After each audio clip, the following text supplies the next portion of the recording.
You're listening to the CyberWire Network, powered by N2K.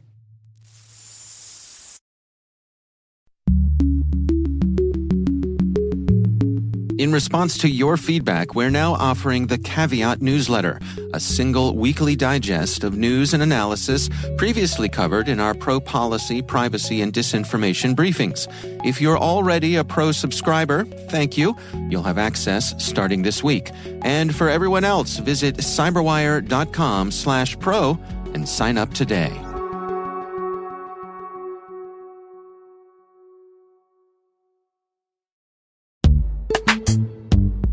This episode is supported by Code Comments, an original podcast from Red Hat. Be honest, do you comment your code? You know, when you're working on a project and you leave behind a small note in the code, a code comment, to help others learn what isn't clear in the code. Sometimes we leave comments for other people. Sometimes we leave comments for ourselves, a type of breadcrumbs.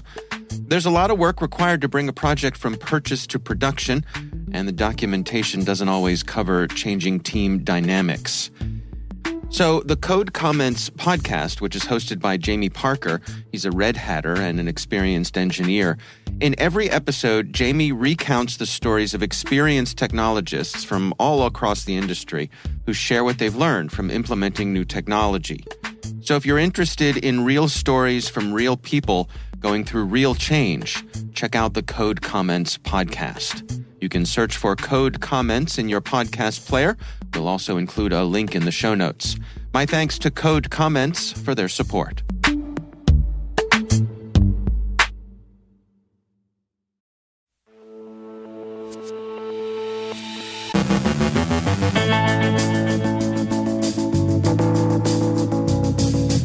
Malicious ads in a chatbot. Google provides clarification on a recent vulnerability. Plop switches from Tor to torrents. Influence operations as an adjunct to weapons of mass destruction. Our guest, Jeffrey Wells, former Maryland cyber czar and partner at Sigma 7, shares his thoughts on what the looming U.S. government shutdown will mean for the nation's cybersecurity. Tim Eades from Cyber Mentor Fund discusses the 3 who's a cybersecurity entrepreneur needs to consider. And NSA has a new AI security center.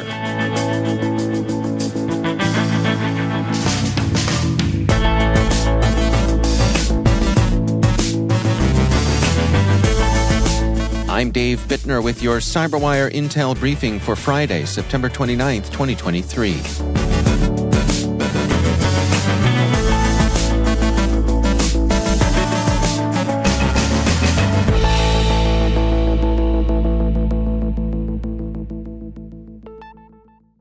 Researchers at Malwarebytes warn that Microsoft's AI chatbot Bing Chat can be abused to serve malicious ads.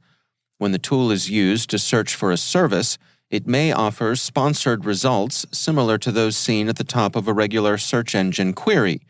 In this case, Malwarebytes says the malicious actor hacked into the ad account of a legitimate Australian business and created 2 malicious ads, one targeting network admins and another lawyers. The links led to spoofed websites designed to trick users into downloading malware. Google has updated its account of a vulnerability and issued a patch to address exploitation in the wild. TechCrunch reports that what had formerly been perceived as a vulnerability in Chromium is in fact a problem with the open-source libwebp library used by Chromium developers. Researchers at Huntress are tracking CVE 2023-4863, a critical heap buffer overflow vulnerability in the libwebp library used by Chromium. libwebp is widely used by applications for supporting the WebP image format. The vulnerability's description says the flaw has been exploited by a remote attacker to perform an out-of-bounds memory write via a crafted HTML page. Huntress says, a full list of affected software is still unknown at this time. Any software that uses the vulnerable library is likely affected. Due to the prolific use of libwebp as a software library, the attack surface of this vulnerability is likely extensive. The patch to libwebp 1.3.2 fixes this issue upstream of its implementation. However, any software that ships with libwebp is potentially vulnerable. The researchers add, right now, the most prudent step to take is to update any web browsers and ensure you have a solid software inventory that includes software versions. Being able to quickly identify where you have vulnerable versions of software as patches are released will greatly reduce your risk. The Clop ransomware gang has moved away from posting stolen files to a Tor dump site in favor of releasing them in torrents, Palo Alto Network's Unit 42 reports. It's a quicker way of moving large amounts of data, and so a faster way of pressuring victims into paying extortion demands, but speed and convenience come, as they so often do, at the cost of security. Clop was an early criminal adopter of double extortion ransomware attacks, stealing data and threatening its release to increase the pressure on victims. The threat of doxing is in addition to the classic ransomware approach of encrypting victims' data and offering a decryptor in exchange for ransom payment. Many gangs now skip the encryption altogether and move directly to the doxing. Tor can be slow and relatively inaccessible, and Clop found it slowed down the gang's ability to crowd the large number of victims it accumulated during exploitation of MOVEit vulnerabilities. So, the shift to torrents. The downside for Clop is that the gang's operations are now more susceptible to inspection. Unit 42 says, in this case, the result of this research is a handful of hosting servers out of Russia that hold enormous amounts of stolen victim data. We can expect much more to come in the following weeks. The U.S. Strategy for Countering Weapons of Mass Destruction published yesterday and was informed in part by observation of Russia's war against Ukraine. The strategy notes that the PRC and Russia have also proven adept at manipulating the information space to inhibit attribution of its activities, to reduce trust and confidence in the effectiveness of countermeasure, and to potentially slow decision-making following WMD use. China is seen as the pacing threat, Russia as the acute threat. And finally, as artificial intelligence becomes increasingly important to national security, the U.S. will form an organization devoted to the secure use of AI in national security systems and in the defense industrial base that supplies them. The director of the U.S. National Security Agency, General Paul Nakasone, announced this week that NSA will establish a new AI security center. Its mission will be to help keep the U.S. ahead of foreign peer competitors in the use of AI. Breaking Defense quotes General Nakasone as saying, "The AI Security Center will become NSA's focal point for leveraging foreign intelligence insights, contributing to the development of best practices, guidelines, principles, evaluation methodology, and risk frameworks for AI security, with an end goal of promoting the secure development, integration, and adoption of AI capabilities within our national security systems and our defense industrial base." General Nakasone offered a brief account of what AI security actually means, stating, "AI security is about protecting AI systems from learning, doing, and revealing the wrong thing. It is a set of practices to protect AI systems and life cycles from digital attacks, theft, and damage. We must build a robust understanding of AI vulnerabilities, foreign intelligence threats to these AI systems, and ways to counter the threat in order to have AI security. We must also ensure that malicious foreign actors can't steal America's innovative AI capabilities to do so." So, the AI Security Center has a protective mission. It will be housed within NSA's Cybersecurity Collaboration Center, and it's expected to work closely with interagency and private sector partners. The center's size and leadership are yet to be announced. In the meantime, welcome then to Fort Meade's latest tenant.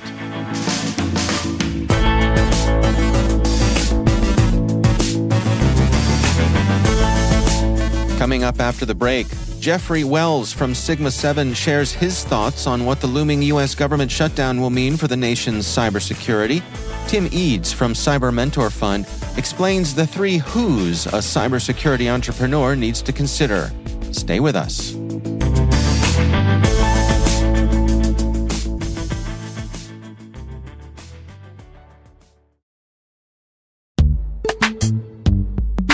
And now, a word from our sponsor, KnowBe4. Where would InfoSec professionals be without users making security mistakes? Working less than 60 hours per week, maybe. Actually having a weekend every so often. While user behavior can be a challenge, they can also be an InfoSec professional's greatest asset once properly equipped. Users want to do the right thing, but often lack the knowledge to do so. That's one of the reasons KnowBe4 developed Security Coach, a real-time security coaching tool that takes alerts from your existing security stack and sends immediate coaching to users who've taken risky actions. Existing security tools will likely block a user from visiting a high-risk website, for example, but the user might not understand why. Security Coach analyzes these alerts and provides users with relevant security tips via email or Slack, coaching them on why the action they just took was risky. Help users learn from their mistakes and strengthen your organization's security culture with Security Coach. Learn more at knowbe4.com/securitycoach. That's knowbe4.com/securitycoach. And we thank KnowBe4 for sponsoring our show.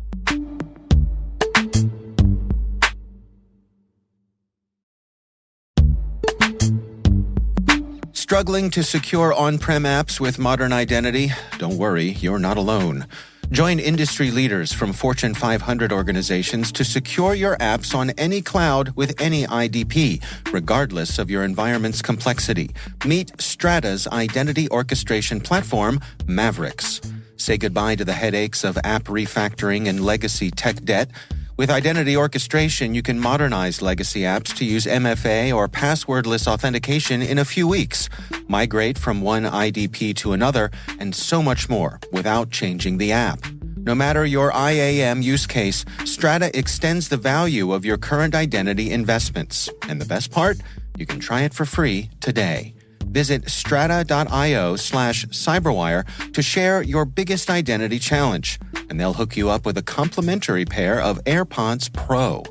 Don't miss out. Visit strata.io/cyberwire. That's strata.io/cyberwire.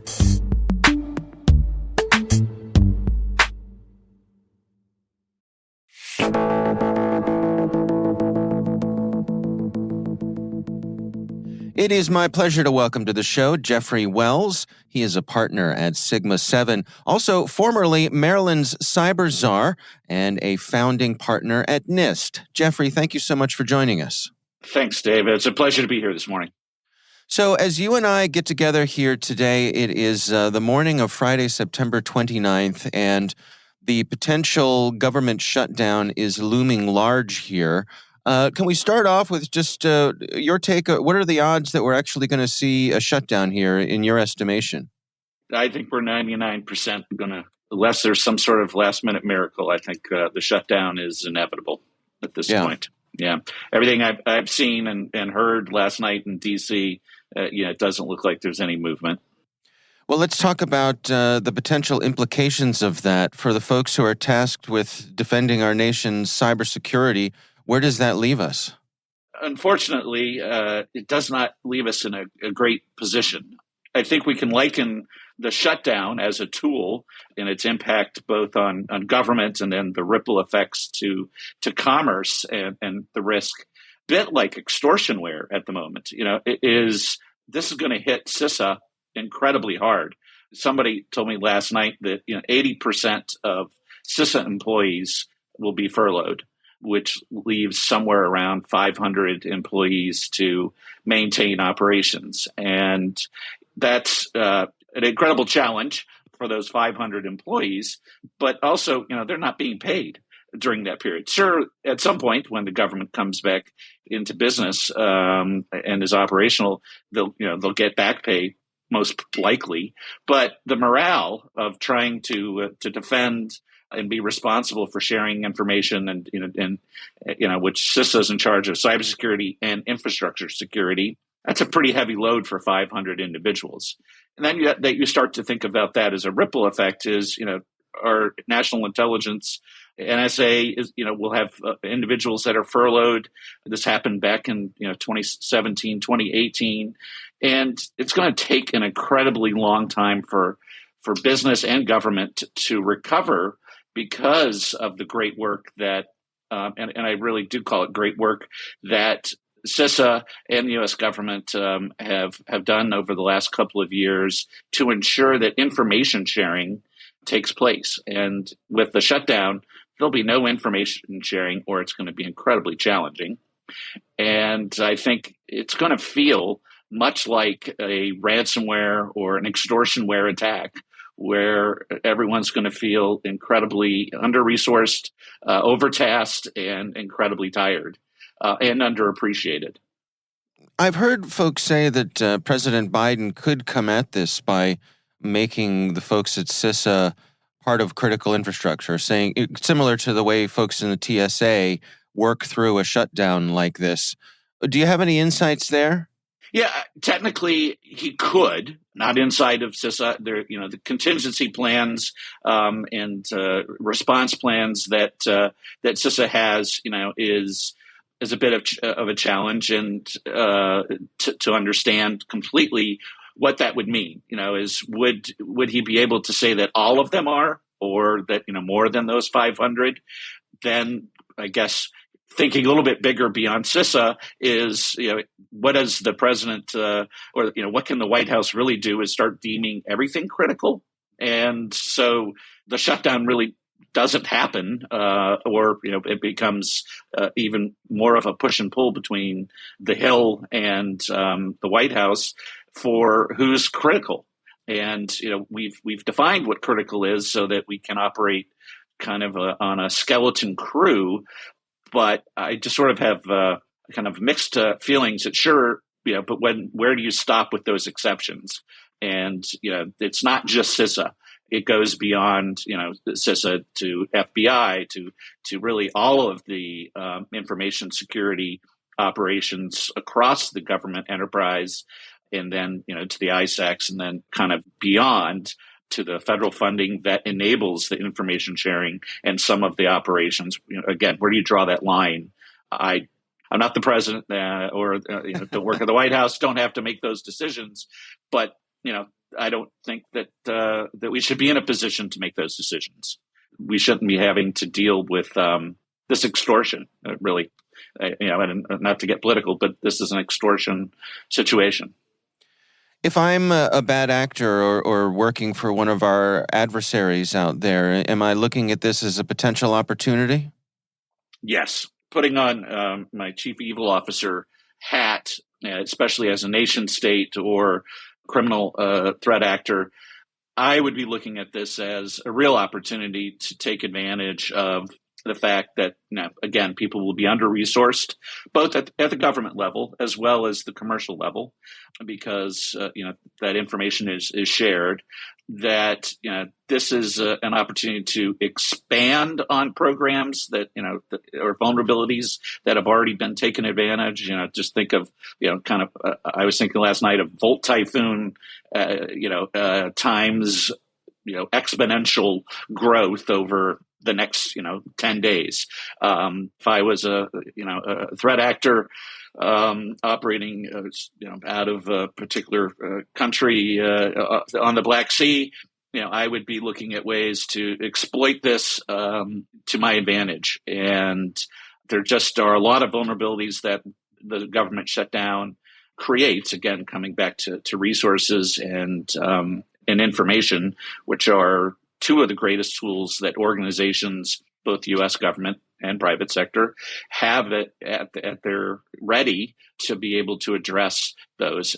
I think if they've been sitting in environments, while I heard someone mention to me this morning, they were told not to look at their government issued device while they were furloughed. There were others who were said, kind of look at it occasionally to see if there's something urgent, Right. Is that between, 3 and 4 o'clock on a Friday? I don't know. But the guidance isn't very clear. And so in this chaos, kind of come back to Sun Tzu or Clausewitzian, is let's take advantage of it. And I would be, utilizing every tool in my APT toolkit to try to take advantage of our government shutdown. Yeah.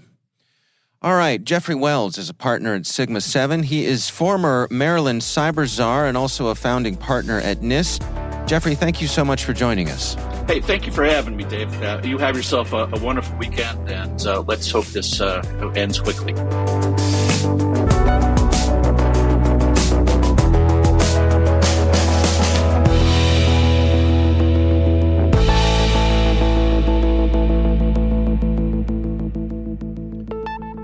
And it is my pleasure to welcome back to the show Tim Eades. He is the co-founder of the Cyber Mentor Fund and a serial entrepreneur. Tim, welcome back to the show. Dave, great to be here. I love doing these podcasts. It's fantastic. Well, it's great to have you back. I know today we've got an interesting topic to share here. We're talking about the three W's, three who's, as you describe them. Unpack what we're talking about here today, Tim. Yeah, I mean, I've been an investor in cybersecurity companies and advising them for 20 years. Obviously, I just started my fourth one, and we have Cyber Mentor Fund that I'm a co-founder of. So we look at a bunch of different cybersecurity companies, and we see them kind of grow. We're seeing a trend of what some of them do wrong that I think is worth talking about. They kind of lose sight. The ones that lose their way lose sight of what I refer to as the three who's. And the three who's are these. Who's your economic buyer? Who's the guy who's going to write the check? Who's your technical recommender, right? Who actually gives the architectural blessing? And then who actually operates the product? Success is never a straight line in a startup. But if you lose sight of those three things, it's very, very difficult to build a company. Sometimes you'll find them that the three who's are at a very large bank in very different departments or very different organizations, in which case it's very difficult to get any sales momentum into your sales cycle, into your business. But what we find is if you keep, who is your economic buyer, who is your technical recommender, and who is your operator top of mind, and don't say the CISO, right? The CISO does so much. Who in his organization owns it, or not? But you have to get those ownership principles of those three who's, right? Otherwise, it's very difficult to build a business.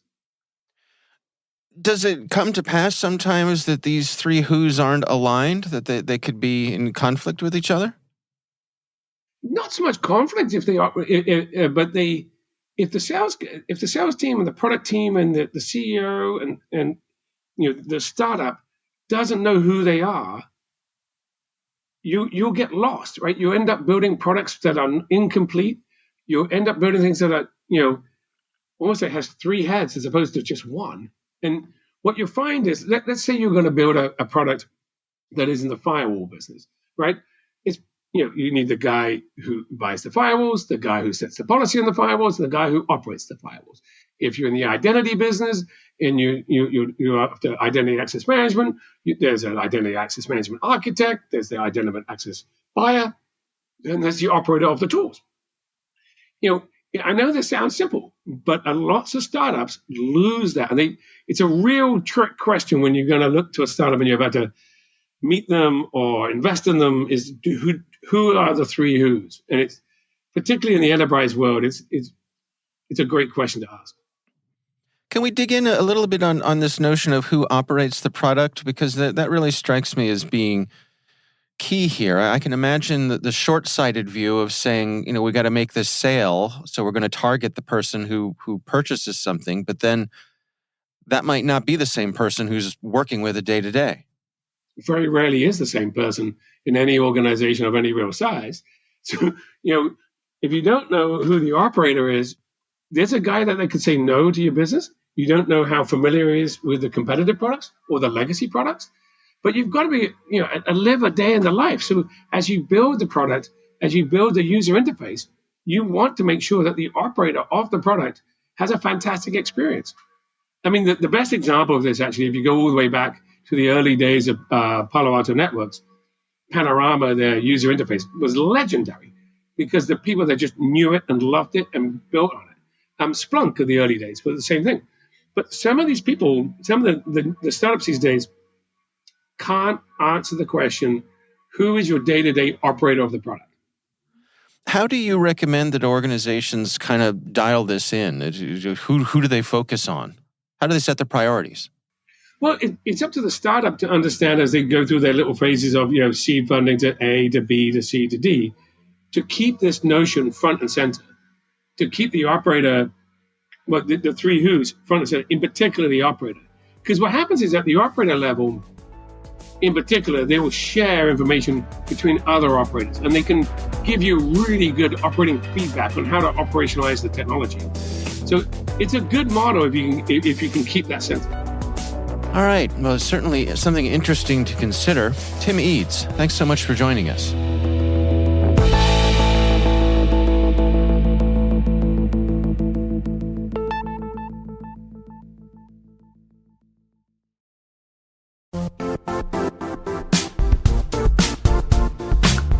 Bluestone Analytics, a CACI company, is the established leader in dark web exploitation and analysis. Their powerful yet easy-to-use Dark Blue Intelligence Suite has revolutionized how analysts uncover information in the open, the deep, and the dark web.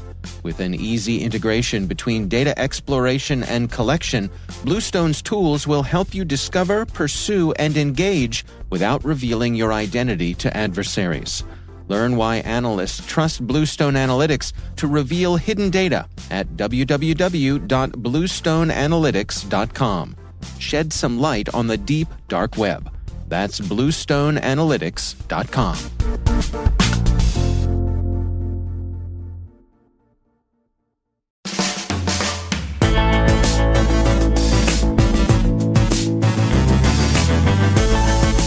And that's the CyberWire.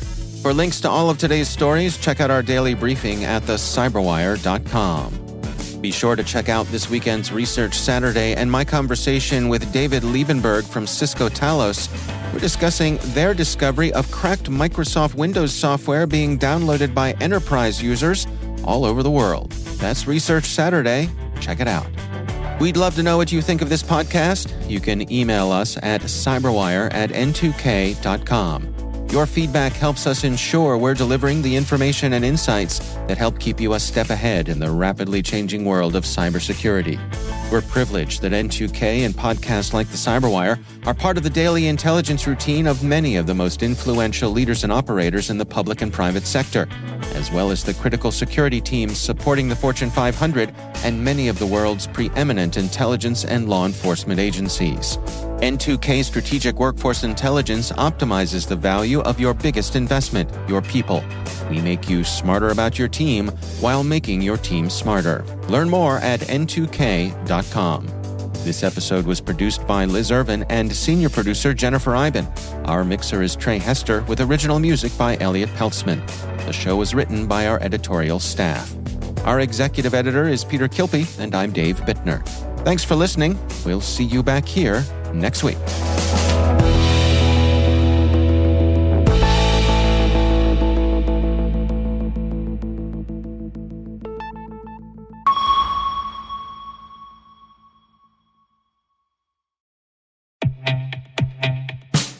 What's the true cost of a single cybersecurity incident?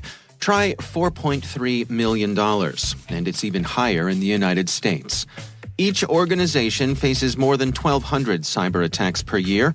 Tally that up and you're staring down some hefty losses.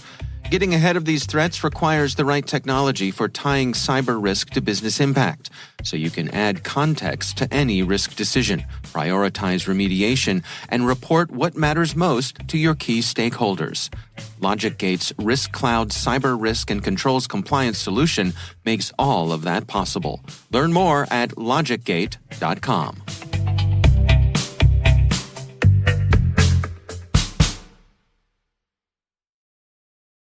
One final note, if you missed our recent panel discussion with my friends at Unit 42 by Palo Alto Networks and Dragos on securing industrial infrastructure, you can catch the conversation on demand by visiting thecyberwire.com/Dragos.